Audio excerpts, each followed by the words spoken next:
قربان جاؤں زمانہ سارا سو جاتا لیکن آمنہ کے لال مصلی بچھا لیتے.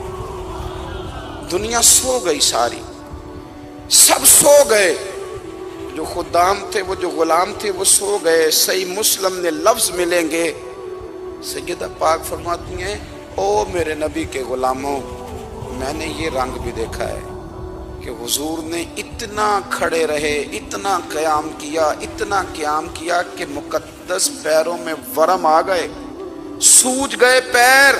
اور ساری رات ہی حضور نے نماز پڑھی اور ایک ہی آیت بار بار دہرائی. مسجد نبوی میں بلال حبشی نے فجر کی اذان دے دی اور حضور ابھی مصلی پہ تھے. کریم فارغ ہوئے، میں نے عرض کی یا رسول اللہ صلی اللہ علیہ وسلم آپ کے تو صدقے اللہ اگلے پچھلوں کے گناہ معاف کرے گا. تو حضور نے فرمایا عائشہ تم نے گنوایا ہے نا میرے اللہ کی مجھ پر کتنی رحمت ہے. افلا اکون عبدا شکورا، فرمایا اگر اس نے اتنی نعمتیں دی ہیں تو کیا میں اس کا شکر گزار بندہ نہ بنوں؟ میں شکر گزار بندہ نہ بنوں اس کا؟ پھر اگر اتنی نعمتیں اس نے دی ہیں، مجھے اتنا نوازا ہے، تو پھر میں اس کے سامنے سجدے نہ کروں؟ او میرے بھائی، بڑے قابل فخر لوگ ہیں ہم کہ ہم نبی پاک کے غلام ہیں. ہم قابل فخر ہیں کہ نبی کریم کے غلام ہیں. کیا کبھی اس غلامی کے شکرانے میں بھی 2 نفل پڑھے کہ یا اللہ تیرا شکر ہے تو نے ہمیں حضور کا غلام بنایا ہے؟ یاد رکھیں کہ اپنی روحانی زندگی کو آباد کریں، استغفار پڑھیں، تسبیحات کریں. حضرت عبداللہ ابن عمر کو نبی پاک نے فرمایا تھا راجل صالح، یہ نیک بندہ ہے، یہ متقی آدمی. حضرت عبداللہ ابن عمر رضی اللہ تعالیٰ عنہ سیدنا فاروق اعظم رضی اللہ تعالیٰ عنہ کے صاحبزادے ہیں اور ان کی ہمشیرہ سیدہ حفصہ رضی اللہ تعالیٰ عنہ حضور کی زوجہ محترمہ ہے. ایک دن اپنی ہمشیرہ سے کہنے لگے کہ نبی کریم صلی اللہ تعالیٰ علیہ وسلم گھر میں آئے نا، اور اگر حضور غم امت میں پریشان نہ ہوں، طبیعت کو حشاش بشاش دیکھو، تو ذرا پوچھنا تو صحیح حضور کا میرے بارے میں کیا خیال ہے. حضرت عبداللہ ابن عمر رضی اللہ تعالیٰ عنہ کے بارے میں پوچھا تو سیدہ فرماتی ہیں کہ نبی کریم صلی اللہ تعالیٰ علیہ وسلم نہ زیر لب مسکرائے اور فرمایا حفصہ تیرا بھائی ہے تو اچھا، لیکن میں نے سنا ہے کہ عشاء کی نماز پڑھتا ہے تو فجر تک سویا ہی رہتا ہے. او نوجوانوں، 10 بجے تک سونے کی بات نہیں ہوئی، 9 بجے تک سونے کی بات نہیں ہوئی، 11 بجے اٹھنے کی بات نہیں. حضور فرمانے لگے میں نے سنا ہے کہ عشاء کی نماز پڑھ کے سو جاتا ہے اور فجر تک سویا ہی رہتا ہے، اسے چاہیے کہ تہجد کے وقت اٹھا کرے، اللہ کی بارگاہ میں حاضر ہوا کرے، آہوزاری کرے، سجدے کرے، عبادت کرے. اٹھتا ہے اور فجر میں جا کے اٹھتا ہے. حضرت جناب حفصہ رضی اللہ تعالیٰ عنہ کہتی ہے میں نے جناب عبداللہ ابن عمر کو پیغام دیا اور میں نے کہا میرے جوان بھائی سون.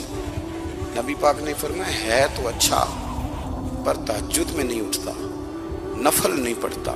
او میری ملت کے جوانوں، مزہ نہیں آ جاتا جب ساری دنیا سوئی ہو، ساری دنیا، اور بستر بھی گرم ہو اور نیند بھی پورا غلبہ کر رہی ہو، اور اچانک گھنٹی بجے دماغ میں، آنکھ کھلے، گھڑی پہ نظر پڑے، 3:30 4 بجے کا پیغام گھڑی بتائے، اور کوئی چڑھتی جوانی والا اٹھ کے وضو کرے، اور جب وہ مصلی کھول کے بچھائے تو مدینے والے محبوب کہتے ہیں کہ ہر نماز پہ رب ثواب دیتا ہے، اور جو اٹھ کے تہجد کی نماز پڑھے اسے دیکھ کے تو رب مسکراتا ہے، جو اس کی شان کے لائق ہے، جو اس کی شان کے لائق، وہ مسکراتا ہے، خوش ہوتا ہے کہ میرا بندہ تہجد میں اٹھ گیا، وہ مسکراتا ہے.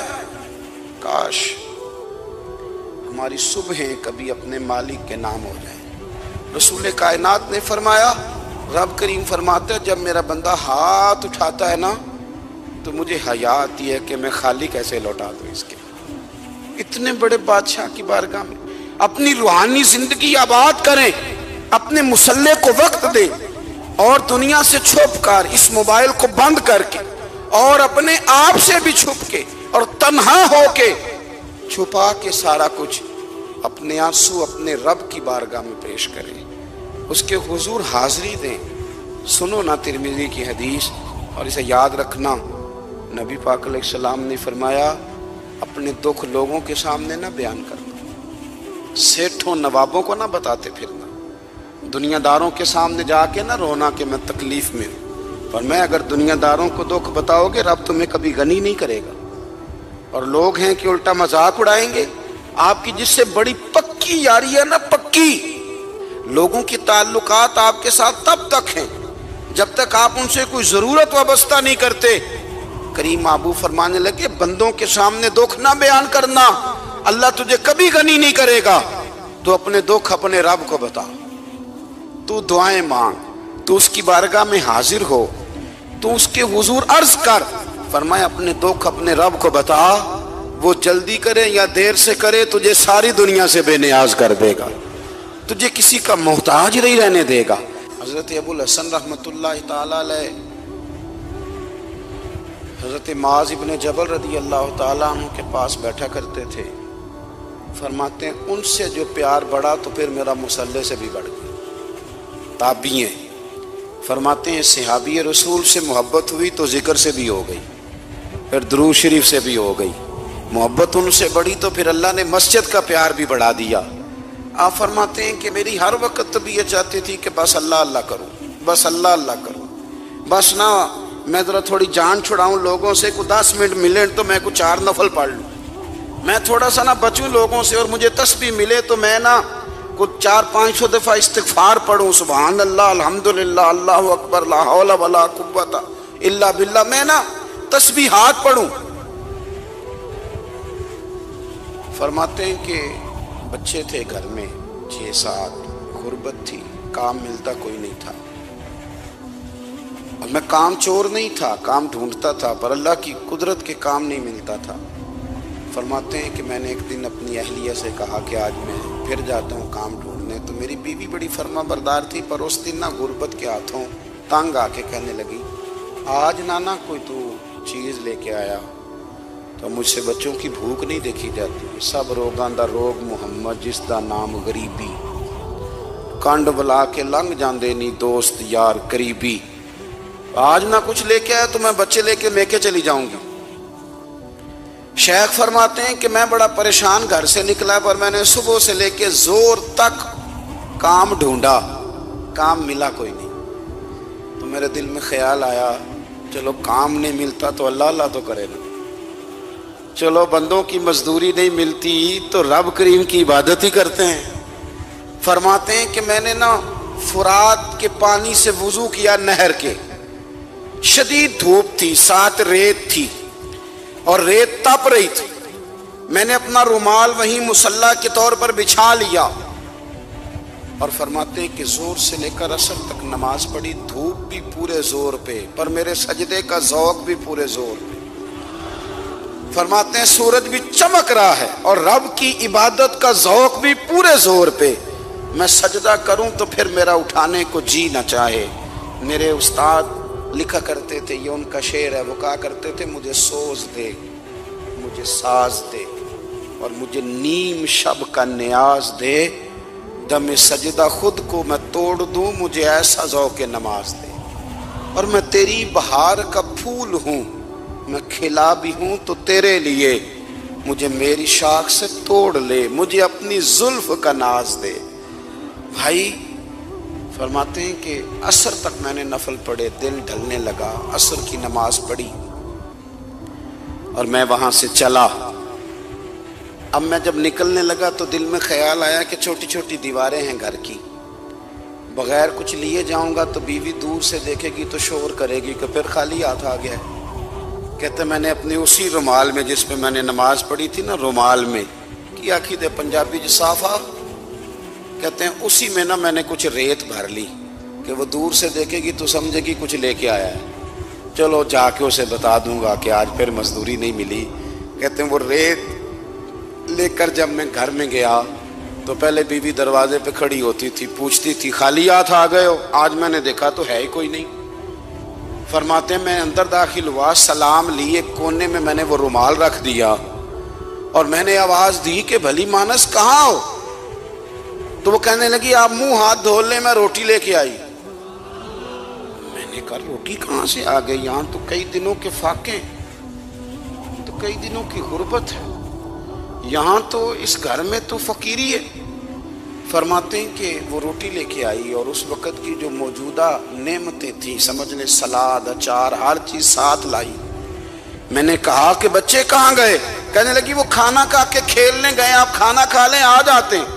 کھانا اس نے چن دیا۔ میں نے حیرت انگیز لہجے میں ساری نعمتیں اپنے دسترخوان پہ دیکھ کر کے بیوی سے پوچھا یہ کہاں سے آیا کھانا؟ بچوں کو تو نے کہاں سے کھانا کھلایا؟ یہ سارا کچھ کیسا ہے؟ کہنے لگی پتہ نہیں آج آپ کس کریم کی مزدوری کرنے چلے گئے تھے، پتہ نہیں کس کریم کی، میرے گھر میں تو اتنی نعمتیں آئی ہیں کہ مجھ سے سنبھالی نہیں جا رہی، اتنا اناج ہے، اتنا گندم ہے، کس کریم کے دروازے آج چلے گئے تھے؟ یہ کہتے کہتے وہ اٹھی اور اٹھ کر کے کہنے لگی پہلے ہی بڑا کچھ آیا تھا، اب کیا لے آئے ہو؟ اور جا کر کے نا اس نے وہ ریت والا رومال کھولا، کہنے لگے میں تو لے کے آیا تھا ریت، تو میرے رب نے اسے بھی سونے اور ہیرے بنا دیا تھا۔ میرے نبی پاک صلی اللہ تعالی علیہ وسلم نے فرمایا ہر چیز اپنے رب سے مانگ، ہر چیز مانگ، ہر چیز مانگ۔ یا رسول اللہ کیا کچھ؟ میرے محبوب نے فرمایا تیرے گھر میں نمک بھی ختم ہو جائے تو وہ بھی اپنے رب سے مانگا کر، تو مانگنا وہ تجھے دے گا، تو اس کی بارگاہ میں کشکول طلب دراز تو کرنا۔ ایک بزرگ فرماتے ہیں میں نے دعا مانگنے کا طریقہ اپنی بیوی سے سیکھا۔ دعا مانگنے کا طریقہ اپنی، سیکھنے والے تو اپنے بچوں سے بھی سیکھ لیتے ہیں، سیکھنے والے تو ہر ایک سے سیکھتے ہیں۔ وہ کہتے ہیں میں نے دعا مانگنے کا سلیقہ اپنی بیوی سے سیکھا ہے۔ حضرت وہ کس طرح؟ فرمانے لگے میری بیوی نے نا مجھے کوئی کام بتایا، کچھ پیسوں کی ضرورت کے لیے کہا، تو میں نے اسے کہا کہ بھئی ابھی میرے پاس نہیں ہے، کچھ دنوں میں آتے ہیں تو میں دے دوں گا۔ عورتوں کی عادت ہوتی ہے وہ بار بار یاد کراتی ہیں، 2-4 دنوں کے بعد پھر اس نے کہا حضرت وہ میں نے کہا تھا کچھ پیسے، میں نے اسے کہا کہ ابھی میرے پاس نہیں ہے، کچھ دنوں میں ملتے ہیں تو میں تمہیں دے دوں گا۔ اس نے کچھ دنوں کے بعد پھر کہا حضور وہ میں نے کچھ پیسے کہے تھے۔ فرماتے میں نے ڈانٹ دیا، میں نے کہا کہ کیا تو روز مجھے شرمندہ کرتی ہے، کہا نا میرے پاس نہیں ہے، ہوں گے تو دے دوں گا، تو روز یاد کراتی ہے۔ فرماتے اس نے پہلے تو میری ڈانٹ کو سہا، پھر میرے سخت جملوں نے اس کی آنکھوں میں آنسو پیدا کر دیے، پھر اس نے اپنے آنچل میں اپنے اس دکھ کو سمیٹا، اور پھر اس نے ایک جملہ کہا تو میں رو پڑا، اور مجھے اپنے رب سے مانگنے کا طریقہ آ گیا۔ مجھے کہنے لگی حضرت جی آپ نے ڈانٹ دیا، میں نے سہ لیا، پر آپ ہی میرے شوہر ہیں، بتائیں نا آپ سے نہ کہوں تو میں کس سے جا کے کہوں؟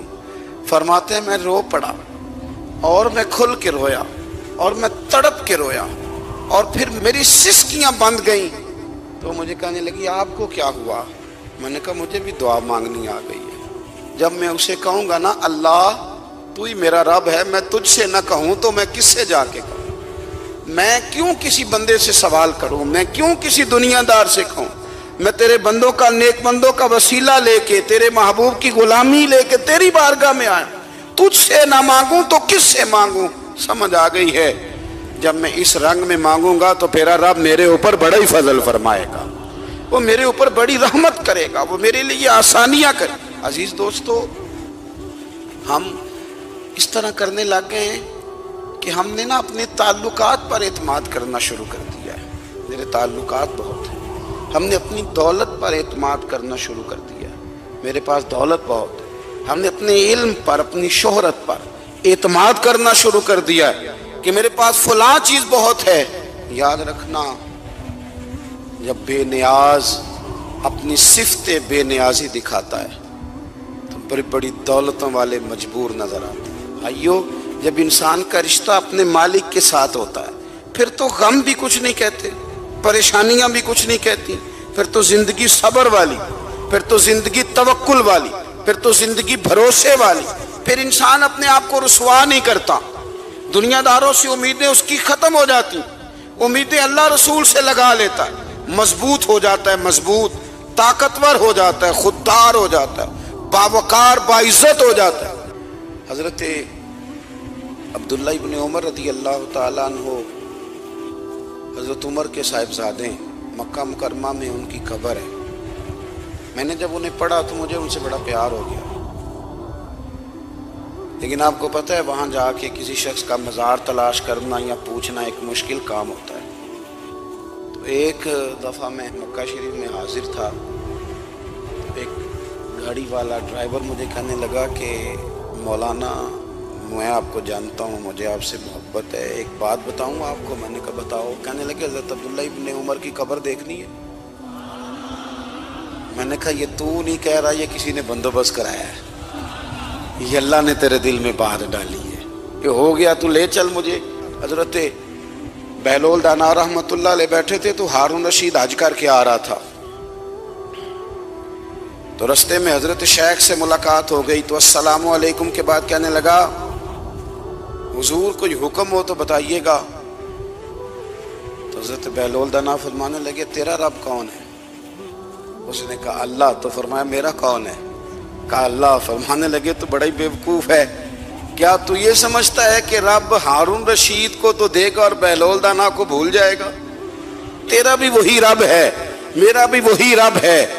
اس نے اگر تجھے دے کے آزمایا ہے تو ہو سکتا ہے مجھے نہ دے کے آزما رہا ہو۔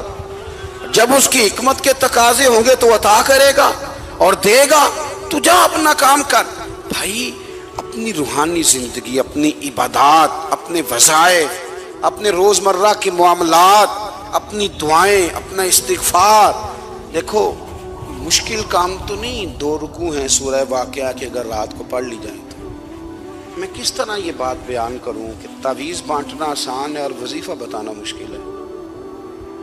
سارا دن تعویذ بانٹیں تو لوگ لینے کو تیار ہیں، اور اگر آپ وظیفہ بتائیں تو کہتے ہیں تو مشکل کام ہے۔ او خدا کے بندے، اگر آپ کا تعلق قرآن پاک کے ساتھ مضبوط ہو، قرآن پاک کے ساتھ اگر آپ کا رشتہ ہو، لوگ سفارشیں ڈھونڈتے ہیں نا دنیا میں، کوئی تعلق مل جائے تو میرا کام ہو جائے، دنیا میں اتنا مشکل معاملہ ہے، آخرت میں مجھے بتائیے گا کتنا مشکل معاملہ ہوگا۔ میرے نبی پاک صلی اللہ تعالیٰ علیہ وسلم نے فرمایا جو لوگ سورہ ملک پڑھا کرتے تھے نا، سورہ ملک، یہ سورت ملک قیامت میں ان کی سفارش کرے گی، اور اس طرح کرے گی کہ کہے گی اے اللہ یہاں اس بندے کو جنت میں داخل کر دے یا مجھے قرآن پاک سے علیحدہ کر دے۔ تو رب فرمائے گا جا اس کا دامن تھام کے اسے جنت تک پہنچایا۔ آپ بات کو سمجھیں، جب آپ کے تعلقات اپنے معاملات کے ساتھ مضبوط ہوں گے، یہ نبی کریم نے وعدہ کیا ہے کہ تو سورت واقعہ پڑھ تیرے گھر میں فاقہ نہیں آئے۔ حضرت عبداللہ ابن مسعود رضی اللہ تعالیٰ عنہ بیمار تھے، تو حضرت عثمان غنی رضی اللہ تعالیٰ عنہ تیمارداری کے لیے تشریف لے گئے اور جا کر کے کہا کہ آپ بڑے بیمار ہیں، آپ کی بیٹیاں زیادہ ہیں، میں چاہتا ہوں کہ خزانے میں سے کچھ مدد کروں۔ تو سیدنا عبداللہ ابن مسعود رضی اللہ تعالیٰ عنہ اٹھ کے بیٹھ گئے اور کہنے لگے امیر المومنین، اللہ آپ کو میری طرف سے، میری بیٹیوں کی طرف سے بہتر صلہ دے، میری بیٹیوں کو کسی خزانے کی ضرورت نہیں، میں نے انہیں خزانہ دے دیا ہے۔ کہا جناب آپ نے کون سا خزانہ دیا ہے، میں آپ کے مالی معاملات کو جانتا ہوں۔ تو فرمانے لگے امیر المومنین، میرے نبی کریم نے فرمایا ہے جو سورت واقعہ پڑھے اسے کبھی فاقہ نہیں آتا، میں نے بیٹیوں کو یاد کرا دی ہے، یہ خزانہ میں نے انہیں دے دیا ہے۔ وہ سارے والدین سنیں جو بیٹیوں کے لیے پریشان رہتے ہیں۔ حضرت عبداللہ ابن مسعود نصیحت کر رہے ہیں، فرمانے لگے میں نے سورت واقعہ یاد بھی کرا دی ہے، پڑھنے کی عادت بھی ڈال دی ہے۔ حضور نے فرمایا ہے جو سورت واقعہ پڑھے اسے فاقہ نہیں آتا۔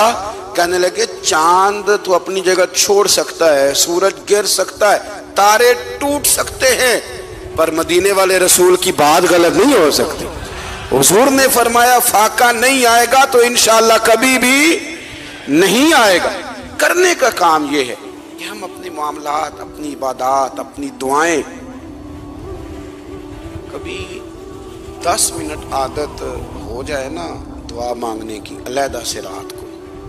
حضور نے فرمایا جو فرض نماز کے بعد دعا مانگے اللہ اس کی قبول کر لیتا ہے۔ نبی پاک صلی اللہ تعالیٰ علیہ وسلم نے فرمایا اللہ مسافر کی دعا قبول فرماتا ہے۔ حضور نے فرمایا اللہ مظلوم کی دعا قبول فرماتا ہے۔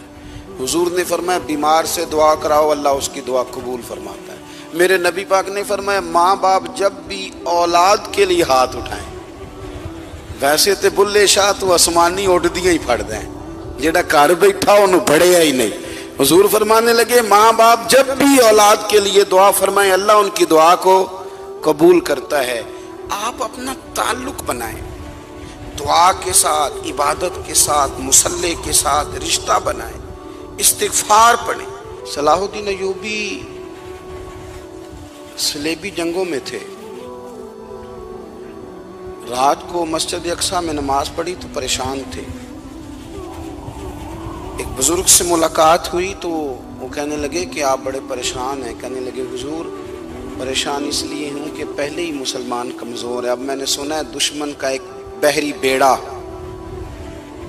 وہ جنگی سامان سے بھرا ہوا آ رہا ہے، تو اب ان کے پاس اور تلواریں اور نیزے آ جائیں گے، مسلمانوں کے پاس پہلے ہی وسائل کی کمی ہے، پریشان ہو کس طرح کر کے مقابلہ کریں گے۔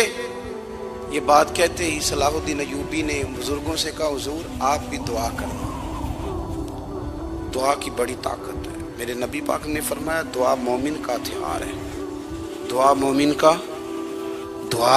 کا۔ حضور نے فرمایا تقدیر کو سوائے دعا کے کوئی چیز نہیں بدل سکتی، دعا مومن کا ہتھیار ہے، یہ کافر کے پاس کوئی نہیں، یہ ہتھیار ہے مومن کا۔ اللہ کرے آپ کو سمجھ آئے، پھر سنیں، کئی بار کہہ چکا ہوں یہ ہتھیار ہے۔ کافر کے مقابلے میں جو تیرے پاس سب سے بڑا ہتھیار ہے وہ دعا ہے۔ دعائیں کرانی چھوڑ دی، کرنی چھوڑ دی، لینی چھوڑ دی۔ حضرت سیدنا انس بن مالک رضی اللہ تعالیٰ عنہ فرمایا کرتے تھے میں نے وہ رنگ دیکھا ہے جب حضور دعا مانگتے تھے اور حضور کی مقدس آنکھوں میں آنسو بھی ساتھ ہی بہا کرتے تھے، میں نے وہ انداز دیکھا ہے۔ تو صلاح الدین ایوبی بزرگ سے کہنے لگے آپ بھی دعا کیجیے، اور خود رونے لگے اور سر سجدے میں رکھ کے رونے لگے، اور عشاء سے لے کر فجر تک روئے، خوب روئے۔ صبح وہ بزرگ آئے تو صلاح الدین ایوبی کا خوبصورت اور ہنستا ہوا چہرہ دیکھا، کہنے لگے آپ بڑے خوش ہیں، رات تو میں نے بڑے روتے ہوئے دیکھا تھا۔ تو کہنے لگے حضور وہ جو بحری بیڑا آ رہا تھا نا وہ پانی میں ڈوب گیا ہے، اب وہ نہیں آ رہا، ابھی خبر آئی ہے تو میں بڑا خوش ہوں۔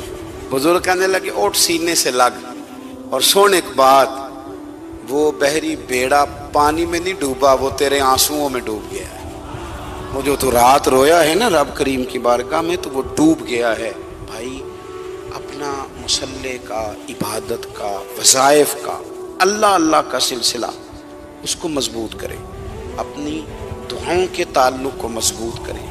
دعائیں بڑے انقلاب برپا کر دیتی ہیں۔ ہم تھوڑے نا جب سے خشک ہوئے ہیں نا، خشک، اور میری تو جماعت ہی صوفیاء کی جماعت تھی، ہم تو داتا علی اجمیری کی جماعت سے، ہم تو خواجہ اجمیری کی جماعت سے، ہم تو شیخ احمد فاروق سرہندی کی جماعت سے، ہم تو صوفیاء کی جماعت۔ ہماری جماعت نے بھی وہ تعلق جو ہمارے بزرگوں نے بنایا تھا۔ بزرگ اللہ کے قریب کیسے جاتا ہے؟ تو ہمارے یہاں نا بہت سارے لوگ کہتے ہیں جی نظر ہو گئی تو کام ہو گیا۔ بھئی جو بخاری مسلم میں طریقہ ہے نا اللہ کا قرب پانے کا وہ تو نفل ہے۔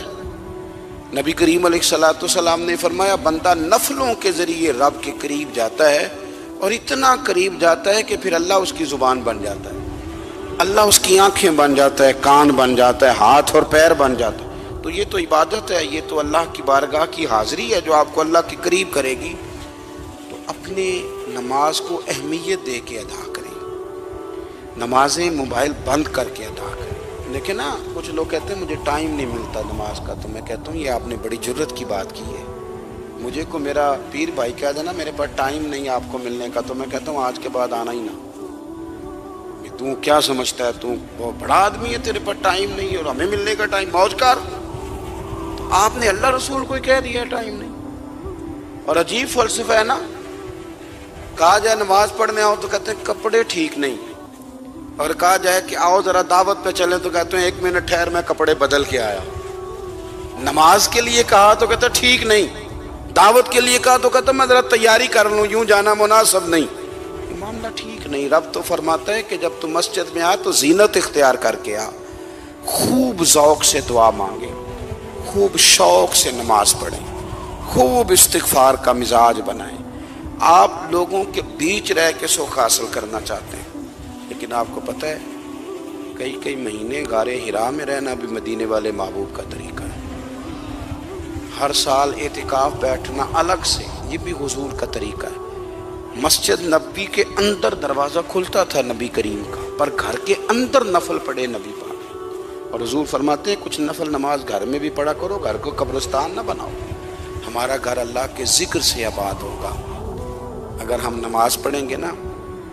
میں جب سنت پڑھنے کے لیے گھر میں کھڑا ہوتا ہوں تو میرا جو 2.5-3 سال کا بیٹا ہے نا، وہ بھی میرے ساتھ نماز پڑھنی شروع کر دو۔ اسے پتہ کوئی نہیں نماز کیا ہوتی ہے، لیکن وہ بھی نا سجدہ نہ بھی کرنا ہے تو ساتھ لیٹ ضرور جاتا ہے۔ پتہ چلا بچے لیکچر دینے سے نماز نہیں پڑھتے، نماز شروع کر دیں تو بچے بھی شروع کر دیتے ہیں۔ ہم جب پریشان ہوتے ہیں تو لیکچر دیتے ہیں، تو لیکچر تو باہر شاید چل جائے، گھر میں کیسے چلے گا؟ گھر میں تو عمل چلے گا۔ تو میرے عزیز، آج کے اس روحانی اجتماع میں ہمارے دوستوں نے جو محنت کی، ہم نے بار بار اپنی نیت سے پوچھا